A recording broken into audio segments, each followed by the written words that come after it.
So we've got some Battletech mailbag here. An excellent question from the perspective of a new player. Fritz, painting mechs. Are there specific colors that we have to paint?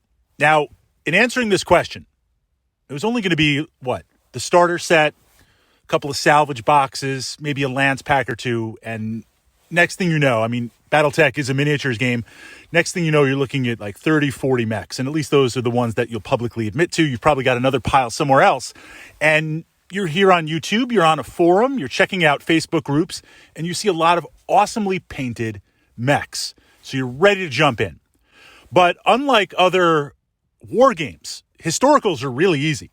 When I play Chain of Command historicals, it's really easy. You don't deviate from the army lists that you're playing. Likewise, another game like Warhammer 40,000, you can make up your own chapter, you can make up your own army, but they tend to follow certain guidelines. And something X-Wing miniatures, repaints. I've got my red A-Wing or my blue A-Wing. But you jump into Battletech and there is a ton that's out there. So the easy question, the easy answer is paint it however you feel. But I will give two layers of advice. One details actually painting miniatures, and then the second is in choosing your color schemes. So, of course, we have the great houses. If we're talking inner sphere, they tend to field mechs of certain colors. I don't want to say Karita red, Davian yellow. That's one way to look at it, the great house colors. But even within that, what you see, various regiments, special units. So you could play House Davian and have your own paint. You can have your own colors on it.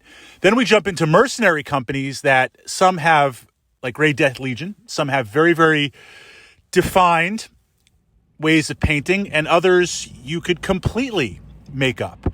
So from that perspective, unless you feel drawn to representing a specific house, paint them up however that you like.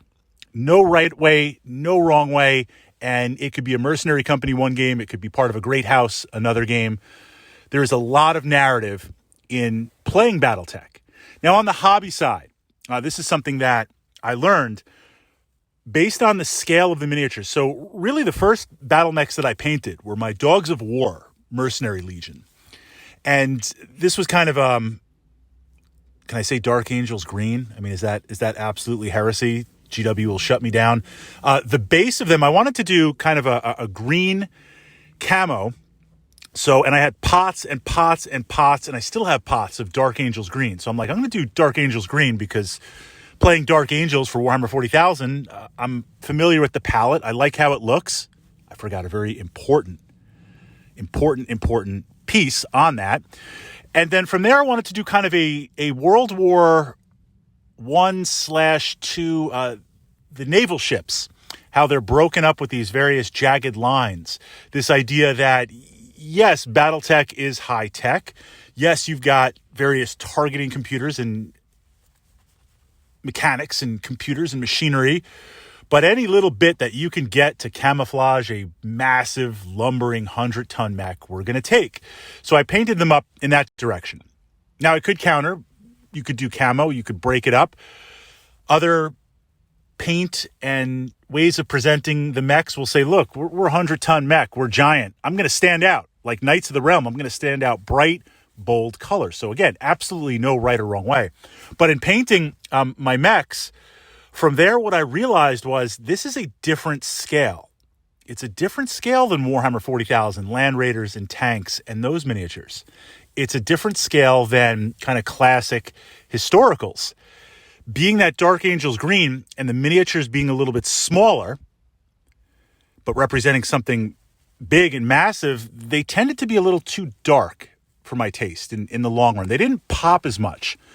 Looking back, the effects that I wanted, I should have went with and I'm saying GW colors because that's what I'm familiar with, Vallejo or other sets. You can easily map it 1-to-1.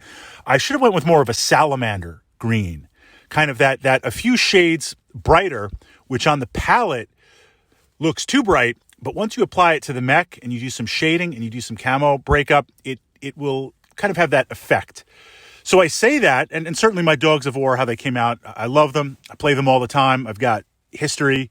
behind them, and I would never repaint them at this point. And I'm not dissatisfied, but it was a slight misstep in forgetting the scale that I'm painting. So what I always recommend, then we'll pivot from there and jump back into some Tactica. I always recommend, regardless of the system that you're playing, to get one or two test pieces. If you can get some broken mechs, if you can get some Warhammer 40,000 miniatures, something that is in the scale and in the narrative of what you're painting, and actually test what it's going to look like. And you might paint it, have to strip it, paint it, repaint it.